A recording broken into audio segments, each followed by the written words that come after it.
जंगल में बहुत तेज बारिश हो रही थी। ऐसी बारिश में बंटी चिड़ा कफे सेठ के यहाँ बारिश में भीगते हुए अनाज की बोरियां उठा रहा था।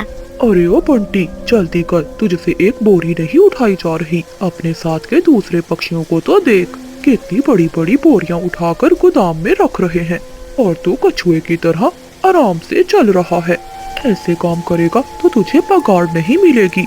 ये बात सुनकर बंटी चिड़ा रोने लगता है और कफे सेठ से कहता है, नहीं नहीं सेठ जी, मेरी पगार मत काटना, मैं अब जल्दी जल्दी काम करूँगा।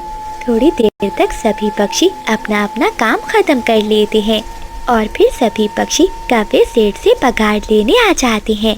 शेले बंटी, तेरे आज की पगार। मगर मालिक, ये तो बहुत कम है। अरे ओ बंटी, तू मुझसे अब हिसाब करेगा, काम तो तू ठीक से करता नहीं है। तुझे इतने पैसे ही मिलेंगे, अगर काम करना है तो कर, वरना कल से मत आना। नहीं नहीं सेठ जी, ठीक है, जितनी पगार मिल गई यही बहुत है। आ गया ना लाइन पर, चला भाग जा यहाँ से। कितना मस्त मौसम हो रहा है, आज तो घर जाकर बिजली से पकोड़े बनवाऊंगा। ऐसा कहते हुए बादल कौवा अपनी हवाई मोटर में बैठकर घर चला जाता है। बाकी भी मजदूर पक्षी छाता लिए अपने घर की ओर जाने लगते हैं। बंटी चिड़ा ठंड में कांपते हुए तोते के पास जाता है। तोते यार, मुझे भी आज अपने साथ ले जाओ, मेरे पास छाता नहीं है, मेरा घर थोड़ी दूर ही है। बहुत ठंड लग रही है, पर साथ में भीग गया हूँ। नहीं नहीं बंटी यार, मुझे माफ करना, तुम्हारा घर मेरे घर से बहुत दूर है और तो और तुम्हारा घर नदी के पास है। तुम्हें तो पता है, वहाँ बारिशों के दिनों में पानी बहुत ऊपर आ जाता है। वहाँ तो कभी भी बाढ़ आ सकती है, तुम अकेले चले जाओ, मैं नहीं जा सकता। न कहते हुए तोता अपना छाता लिए वहाँ से चला जाता है और बंटी चिड़ा भी बारिश में भीगते हुए अपने घर की ओर निकल जाता है। कोमल बहू, देख, यहाँ बहुत पानी टपक रहा है, एक बाल्टी लाकर यहाँ रख दे। माँ जी, अब तो घर में एक बाल्टी भी नहीं बची। ना जाने, आज तो बारिश सुबह से बरस रही है, एक पल के लिए भी आराम नहीं मिल रहा। हाँ, पिताजी आ गए, पिताजी आ गए। घर आकर बंटी चिड़ा अपने घर को देखकर चिंता में पड़ जाता है। माँ, आज तो घर में पानी कुछ ज्यादा ही बढ़ गया है। कोमल, एक बाल्टी मुझे दो, मैं भी पानी निकालता हूँ। पति जी, आप तो सारा दिन के थके हारे आए हैं, हम कर लेंगे।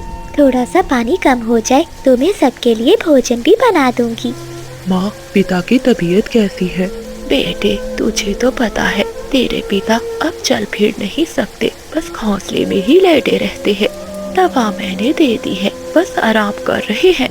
जंगल के सभी पक्षियों ने अपने पक्के मजबूत घर बना लिए थे, जबकि बंटी चिड़ा अपने परिवार को लिए नदी के किनारे एक पेड़ पर घर बनाकर रह रहा था। गर्मी और सर्दी के मौसम में तो पानी का बहाव कम रहता था, लेकिन बारिश के मौसम में पानी का बहाव बहुत तेज हो जाता था। सारा दिन बारिश होने के बाद रात को बारिश रुक जाती है। बहू, जाकर रसोई में देख कि अनाज पड़ा है कि नहीं, कहीं वो भी बारिश के पानी में भीग तो नहीं गया। नहीं माँ जी, मैंने राशन ऊंचे में रख दिया था, मैं अभी सबके लिए भोजन बना कर लाती हूँ। फिर कोमल चिड़िया रसोई में जाती है और भोजन बनाती है। वो पूरा परिवार रूखा सूखा भोजन खाता है। बेटे, अब हमें अपना पक्का घर बनवा लेना चाहिए, जरा देखो तो, कभी भी टूट सकता है। हाँ माँ, मैं क्या करूँ, बारिशें बहुत तेज हो रही है, ऐसी बारिशों में काम करना बहुत मुश्किल है। एक तो मैं बहुत गरीब पक्षी हूँ, जो अपने परिवार का सहारा भी नहीं बन सकता। कोई बात नहीं पति जी, बस 2-3 महीनों की तो बात है, ये बरसात के दिन भी कट जाएंगे और फिर हम सब मिलकर मेहनत करेंगे और अपने लिए एक बड़ा और मजबूत घर बनाएंगे। एक दिन कोमल चिड़िया मटका लेकर नदी से पानी भरने आती है। वो नदी का पानी देखकर डर जाती है। अरे ये क्या, पानी तो बहुत ऊपर तक आ गया है, अब हम कहाँ जाएंगे? ये देखकर चिड़िया बहुत परेशान होती है और रात में वो अपने परिवार से बात करती है। बंटी जी, आप जाकर अपने मालिक से पैसे उधार ले लें, अब हम यहाँ नहीं रह सकते। नदी का पानी बहुत ऊपर तक आ गया है, अगर बरसात शुरू हो गई तो हमारे लिए बाहर जाना बहुत मुश्किल हो जाएगा। ठीक है कोमल, मैं कल मालिक से जाकर पैसे मांगता हूँ। अगली सुबह बंटी चिड़ा कफे सेठ के पास जाता है। मालिक, मुझे पैसों की बहुत जरूरत है। मुझे अपने लिए किसी और जगह नया घर बनवाना है। आपको तो पता है बरसात का मौसम है और मेरा घर नदी के पास है। अगर मैंने नया घर नहीं बनवाया तो मेरे परिवार के लिए बहुत बड़ी मुश्किल हो जाएगी। तो बंटी, मैं क्या करूं? मेरे पास पैसों के पेड़ लगे हैं। मैं तेरी कोई मदद नहीं कर सकता। तू जा यहाँ से। तभी जंगल में बारिश फिर से शुरू हो जाती है। माँ जी, इतना पानी भी निकाल लिया, लेकिन ये पानी तो और ज्यादा बढ़ता जा रहा है।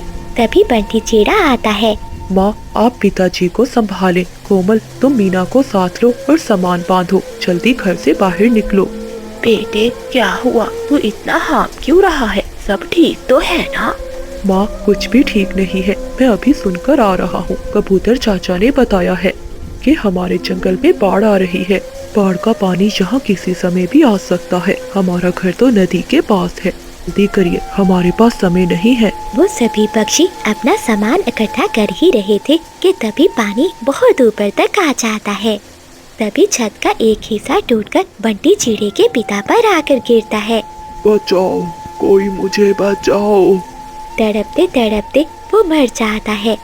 अपने पति को खोने के बाद सावित्री अपना सुध बुध खो देती है। बंटी के बाबा, कहाँ चले गए तुम? मुझे भी अपने साथ ही ले जाते। तुम्हारे बिना जीकर मैं क्या करूँगी? माँ जी, ये वक्त ठहरे होने का नहीं है। चलिए जल्दी से घर से बाहर निकलिए। जैसे ही वो परिवार घर से बाहर निकलता है तो पूरा घर नदी में बह जाता है। मीना, मेरे पास ही बैठी रहना। बाढ़ का पानी बहुत ऊपर तक आ चुका था। वो सब एक पेड़ पर बैठे हुए थे।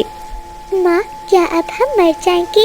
नहीं मीना बेटी, आपको कुछ नहीं होगा। आपकी माँ आपको कुछ नहीं होने देगी। वो परिवार बहुत सहमा हुआ बैठा था। तभी महारानी चील अपने सिपाही उल्लुओं के साथ नाव पर आती है। पक्षियों, घबराओ नहीं, हम सब आपको बचाने आए हैं। नाव को देखकर उस परिवार की टूटी हुई आशा फिर से जुड़ जाती है। कुछ ही देर में चील के सिपाही उल्लू उन सभी पक्षियों को बचाकर नाव में बिठा देते हैं। ऐसे चील महारानी पूरे जंगल में फंसे हुए पक्षियों को बचाती है और उन्हें सुरक्षित जगह पर ले जाती है। वहाँ ढेर सारे पक्षी थे जिन सब के घर बारिश में टूट चुके थे। देखो पक्षियों, तुम सब दाना खाओ और आराम करो। अब किसी बात की चिंता मत करना। जिन पक्षियों के घर भी टूट गए हैं, मैं उन सबको नए घर बनवा दूंगी और आप सब पक्षियों को काम दूंगी। ये बातें सुनकर सभी पक्षियों को तसल्ली होती है और कुछ ही दिनों के बाद चील महारानी उन सब पक्षियों के लिए नए घर बनवा देती है और उन सब पक्षियों को काम भी देती है। कोमल, माता पिता के जाने के बाद मैं बड़े भैया और भाभी के पास ही रहा हूँ। मैं चाहता हूँ